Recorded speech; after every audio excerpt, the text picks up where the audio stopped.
Salam sejahtera Bapak, Ibu, serta saudara-saudari semua. Untuk memulai renungan tentang firman Tuhan ini, mari kita bersatu di dalam doa. Tuhan Allah Bapa di sorga yang memenuhi hati, akal, dan pikiran kami, umat manusia di dalam Roh Kudus, berfirmanlah kepada kami, sebab kami bersedia untuk mendengar, dan atas pertolongan Roh Kudus, tolong kami dapat melakukan kebenaran firman-Mu itu dalam hidup kami sehari-hari. Hanya dalam nama Tuhan Yesus kami mohon kepadamu. Amin. Sebagai nas renungan firman Tuhan pada hari ini diambil dari 1 Petrus 2 ayat 19 yang berbunyi, sebab adalah kasih karunia Allah jika seorang karena sadar akan kehendak Allah menanggung penderitaan yang tidak harus ia tanggung. Sebagai tema yang diangkat dari nas renungan kita adalah kasih tidak simpan akar pahit dan tidak dendam. Sungguh sudah sewajarnya kita umat manusia ini, terutama kita yang mengaku beriman, mengaku percaya kepada Kristus, harus sadari dan ketahui betul bahwa sesungguhnya kita ini sebagai orang yang memang sudah mengaku iman kita sedemikian rupa kepada Kristus, maka kita harus hidup makin serupa dengan Kristus. Ingatlah bahwa Tuhan Yesus Kristus telah memberikan contoh teladan yang luar biasa dan sempurna di dalam hal mengampuni dosa-dosa kita umat manusia, ciptaan dan miliknya ini, di mana ketika ia dicaci maki, ia tidak membalas dengan caci maki. Ketika ia menderita, ia tidak mengancam, tetapi ia justru menyerahkannya kepada Dia yang menghakimi dengan adil. Ini jugalah yang harus kita perlakukan khusus bagi kita yang sudah, sedang, dan akan terus mengaku bahwa pribadi kita, keluarga kita adalah orang-orang yang beriman percaya kepada Kristus.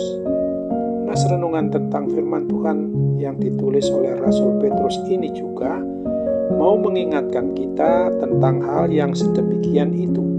Percayalah bahwa Tuhan Allah Bapa kita yang Maha mengetahui itu, Maha mengetahui segala sesuatu yang kita lakukan akan membalas sesuai dengan janji yang menurut kebenaran firman-Nya itu. Mari kita harus ingat dan menyadari sungguh-sungguh bahwa melalui hidup anugerah Tuhan Allah Bapa, Sang Pencipta, Pemelihara, dan Sang Pemilik atas hidup dan mati kita umatnya ini, kita harus nyatakan, carilah pujian dan kemuliaan bagi nama Tuhan Allah Bapa kita di atas segala pujian dan kemuliaan yang dapat dunia berikan kepada kita umat manusia ini. Mari sadari dan ingatlah bahwa aspek lain dari hati yang hancur, yaitu adanya kerendahan hati untuk mau atau rela menderita karena perbuatan kebenaran yang kita berlakukan dan tidak ingin membalas dendam kepada orang yang berbuat jahat kepada kita.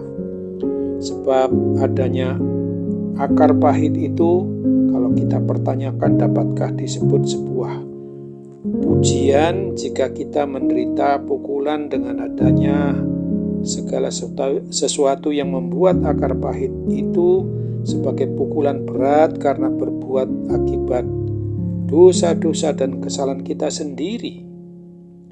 Tentu saja sesungguhnya pada waktu atau pada saat kita menjalani hidup kita di dunia ini terjadi sesuatu yang berdampak kepada diri kita yang berujung pada penderitaan yang kita alami itu, malah justru karena berbuat baik yang sesuai dengan kebenaran firman Tuhan, maka hal sedemikian itu adalah kasih karunia Tuhan Allah Bapa kita bagi kita sendiri.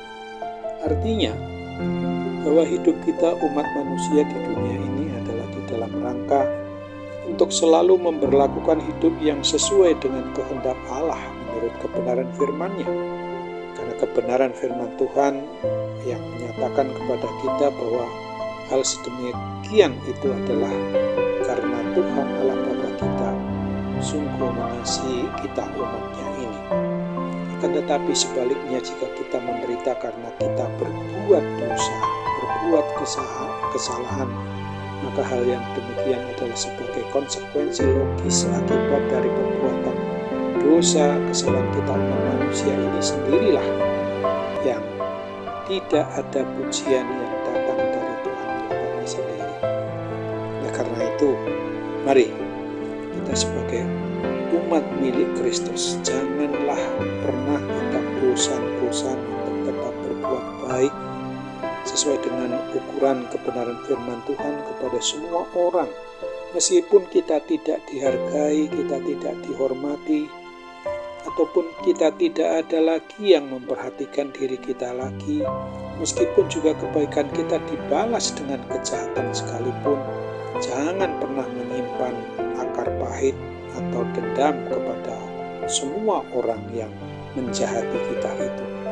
Tetapi sebaliknya, tetaplah hidup mengasihi orang lain sebagaimana kita telah mengasihi diri kita sendiri, sebagaimana juga kita telah menekankan mengasihi Tuhan dengan segenap hati, dengan segenap jiwa, dengan segenap akal budi kita. Maka kita harus mengampuni orang yang bersalah dan mengakui kesalahannya kepada kita. Kiranya Roh Kudus menolong dan memampukan kita untuk tetap taat dan setia dan mengandalkan Tuhan saja di dalam segala hal.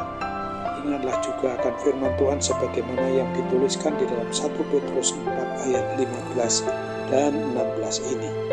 Janganlah ada di antara kamu yang harus menderita sebagai pembunuh atau pencuri atau penjahat atau pengacau. Tetapi jika ia menderita sebagai orang Kristen, maka janganlah ia malu, melainkan hendaklah ia memuliakan Allah dalam nama Kristus itu. Amin. Mari kita kembali bersatu dalam doa. Terima kasih Tuhan Bapa di surga untuk kesempatan di dalam kami boleh merenungkan, mendengarkan, serta menghayati kebenaran firman Tuhan pada hari ini yang sudah mengingatkan kami supaya kami jangan terjatuh kepada suasana hidup yang dipenuhi dengan akar pahit karena juga menyimpan dendam bagi orang yang menjahati kami. Maka sudah selayaknya kami harus bertobat dari semuanya itu. Terimalah harapan dan doa kami ini, dan kami percaya Tuhan akan pulihkan, sembuhkan segala kuasa sakit penyakit apapun bagi diri kami. Kepadamu saja ya Kristus kami berdoa dan bersyukur. Amin.